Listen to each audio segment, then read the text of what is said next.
Giuseppe, What? What? Huh? we got the video. Oh, hey, didn't see you there. Let's get cooking.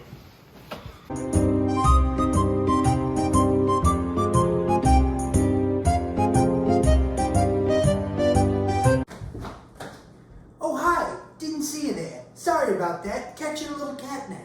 In any case, tonight we're gonna be cooking caramel cheesecake here on Giuseppe's Cooking Corner. And here is what you're gonna need in terms of ingredients.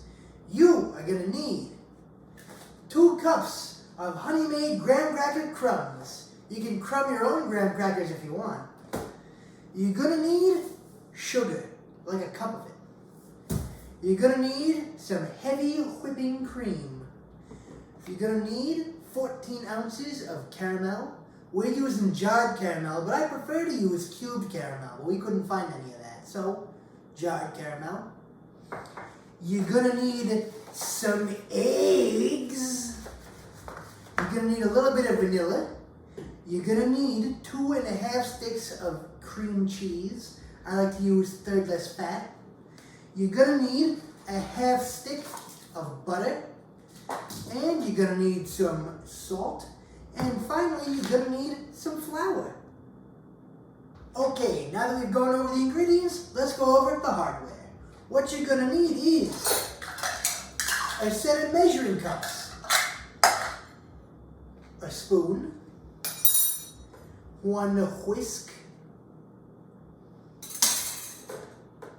a microwave-safe bowl to melt your butter, a small mixing bowl, a large mixing bowl, and finally, the most important part of the cheesecake recipe, a spring-form pan.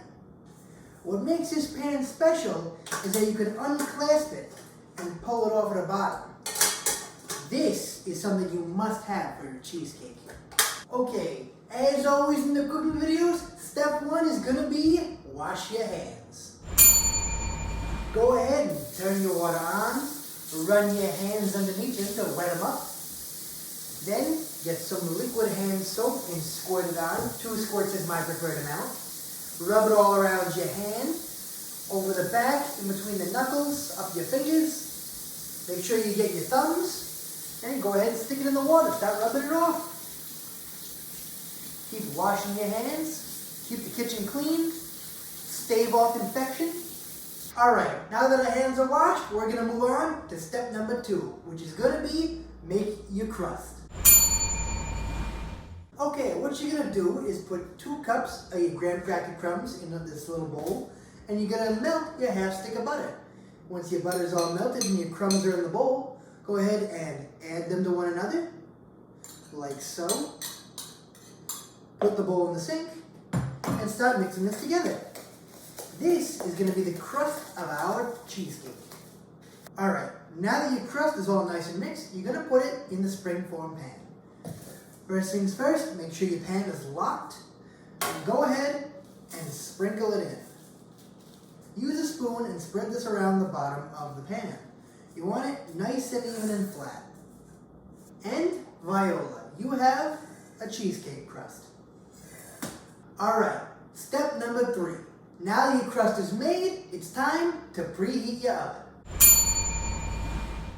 Go ahead and preheat it to 450 degrees Fahrenheit. Okay, time for step number 4, which is going to be mixing the rest of your ingredients.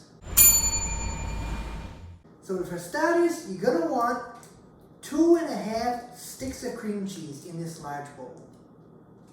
Child-proofing the cream cheese now. Here we go. Finally, we're getting somewhere. Alright, there is exactly 1 stick of cream cheese. Here comes stick of cream cheese number 2. And finally, we're going to need 1/2 of this one. Now that your cream cheese is in the bowl, grab yourself a whisk and start whisking it together. You're going to want to beat it until it's nice and creamy. Okay, a little difficult, a little struggle here. It would work best if you used electric beaters and not a whisk. This might be a little more hands-on.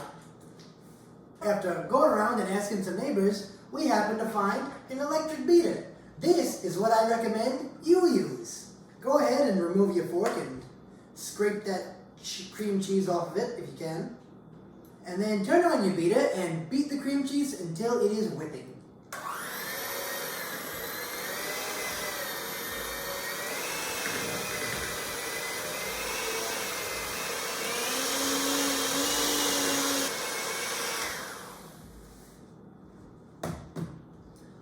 Okay, now that the cream cheese is nice and beat, we can add our flour, sugar, salt, and vanilla.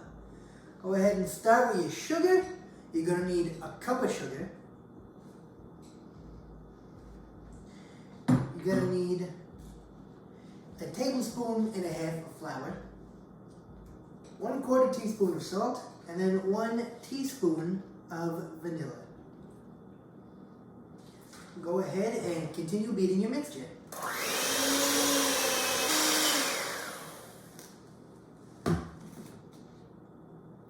Voila! Okay, now that you've added your flour, sugar, vanilla, and salt, you're going to add your eggs. You're going to add 3 eggs, one at a time, and beat in between the addition. So, to get you started, here's egg number 1. Go ahead and crack it, open it up, get rid of the shell, and start beating. Go ahead and add egg number 2. Crack it, open it, get rid of the shell, and you'll never guess what we're going to do next. We're going to beat it. And finally, we're going to add egg number 3. Go ahead and crack it, open it, get rid of the shell, and beat it. Alright, and the final ingredient you gotta add to your cream cheese cake batter is the heavy whipping cream. You're gonna need 2 tablespoons of it. So go ahead and get your tablespoon measuring thing and add 1 tablespoon and add a 2nd tablespoon. And you can continue to beat your batter.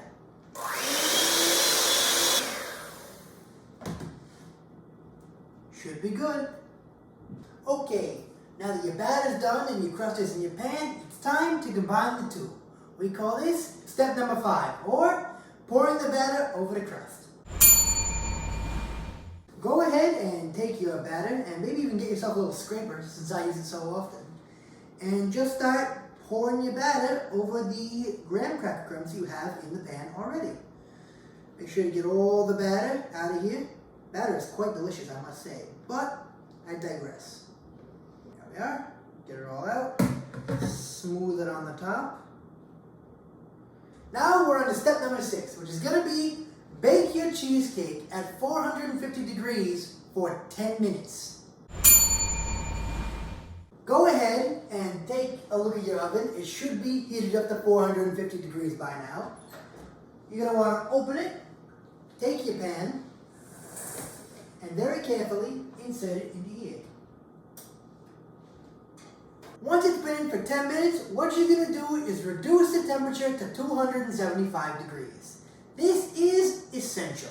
You have to do this or your cheesecake will be ruined. Okay, so it's been 10 minutes since we put it in at 450 degrees. We're going to open the oven, put a tray under it just as a precautionary measure, and turn the temperature down to 275 degrees. Here we go. Put this back in the oven.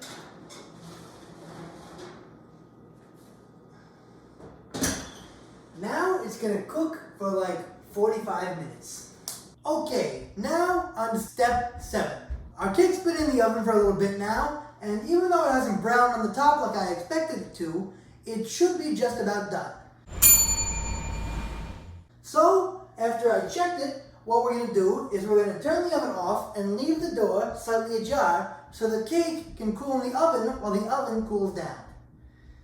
So, we're going to come over here, stop, open the oven, and the cake will cool just like that.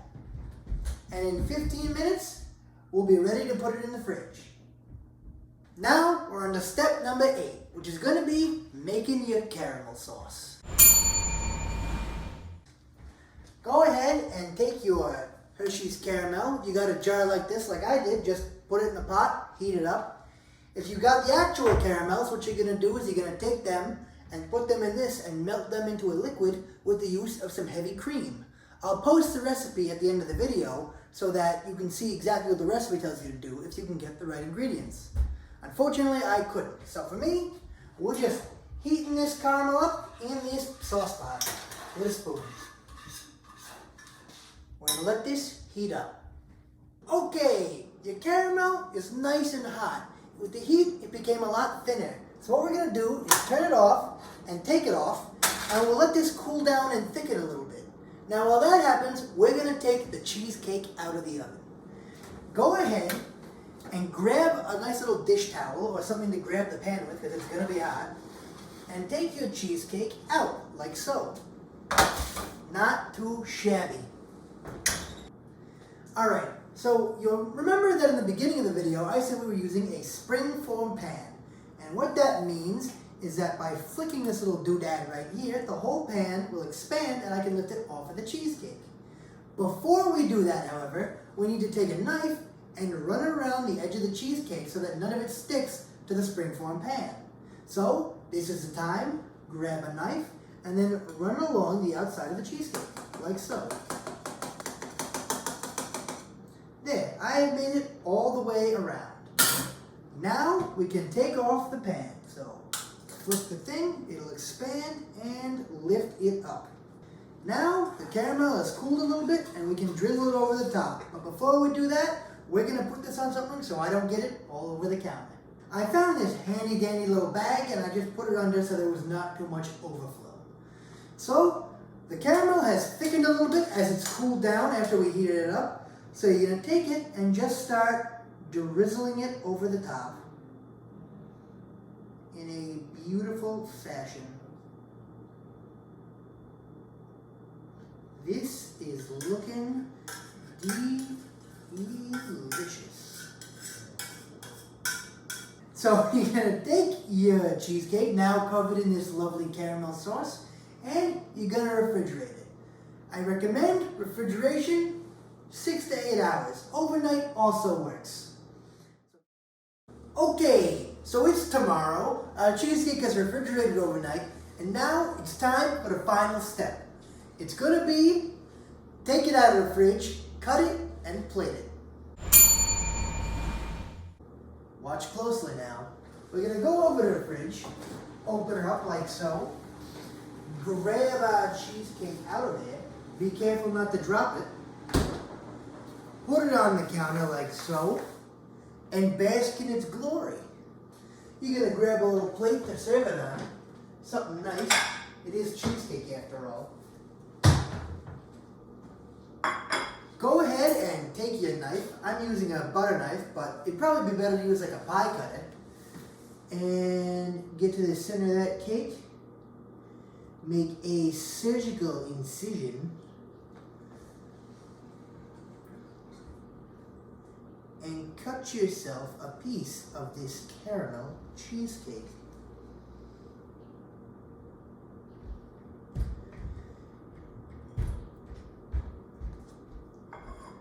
Delicious. I want to thank you all for coming and watching this show and watching me struggle through making the cheesecake. I want to thank you for liking the videos and subscribing. If you have any comments or suggestions about what we could make next time, feel free to leave it in the comments section. Winter break is coming up, so we're not going to be on campus, so it's going to be pretty hard for me to record new episodes, but we'll try to figure it out, and if we can't, we'll see you next season. I want to thank you again, and bye-bye now.